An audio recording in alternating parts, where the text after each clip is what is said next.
hard was it? And were you frightened of going public?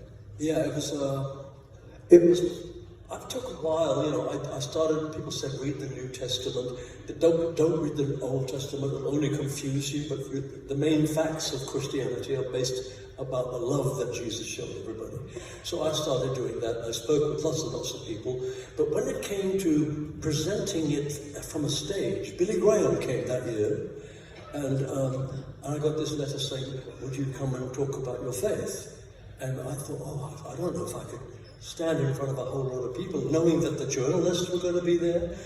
So I said, well, okay, I'll think about it. But what I did was, I went 3 days before he wanted me there, I went to see him. And you know what? It was absolutely calm. I'd read the whole, he uses emotionalism and things. He actually just told the story, said what it was, and he said, if you're interested in coming forward, there are people that cannot answer your questions. And that was it. So I thought, okay, I'll do it. But the terrifying thing was, I walked up to this podium, he had a podium here, an organist there, and because they'd asked me to sing something, so I spoke about what I felt. And I got hold of the side of the podium, it had a mic like that, so I didn't have a mic in my hand, but I was like that.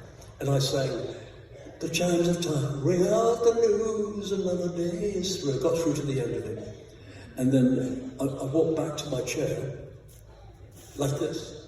I could not figure out what was happening. Somehow or another, my blood had sort of congealed. So that, and it just, they do say if you're terrified, strange things like that can happen. So I remember that, I definitely remember that, but I have never forgotten the feeling I had coming out as a Christian. It was just a lovely feeling to share that.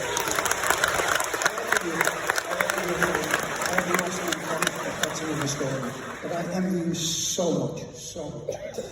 I don't want to bring the atmosphere down in here, but you said I could ask questions, and the audience will be with me on this completely. And it's hard for me to say. A word came into your life that should never have been in your life. The word was anonymity. You were treated abominably and disgustingly by monsters, but they and everybody in England and around the world were incensed by it. I can't imagine how you have come through it. Well, it took a long time, but I have. I've come through it. I'm past it, but I can never, ever forget it.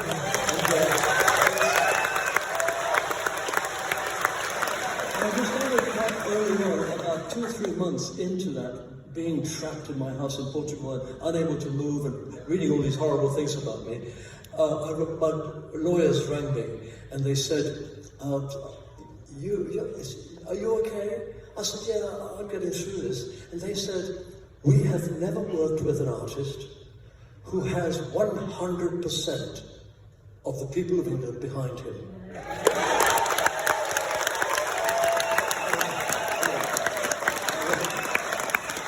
Forgive me, I was tempted to say, who have you worked with?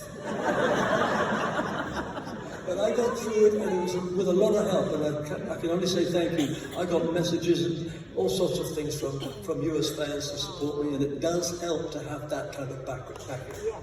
And finishing off on that, how strong and how much did your faith get you through it? Everything. And you know the first thing that helped me? I woke up every single night at 3:15. I'm thinking of seeing a psychiatrist and saying, what do you think 3:15 means? You might know that something happened in the world. But I used to wake up, and in the first month, I woke up one night and I thought, I can't go on like this. I'm hating this person who I've never met, and I want to forgive him. So I just said, God, please help me. I want to forgive him. He might have reasons for doing what he's done. And do you know what? I've learned from that moment. Forgiving someone else releases you. Yeah. So it's easy. I have no hatred. I don't particularly want to meet him. I don't even know his name. But it was the relief of having said, maybe he had a reason. Thank you for letting me bring that up, because that was so important.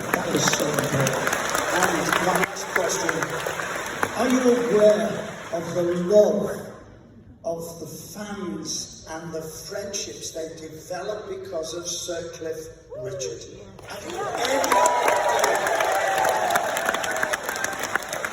Tours I have, I mean, again, tours like this, that's when it comes through. I've told some friends, I go to Fort Lauderdale in Florida quite a lot.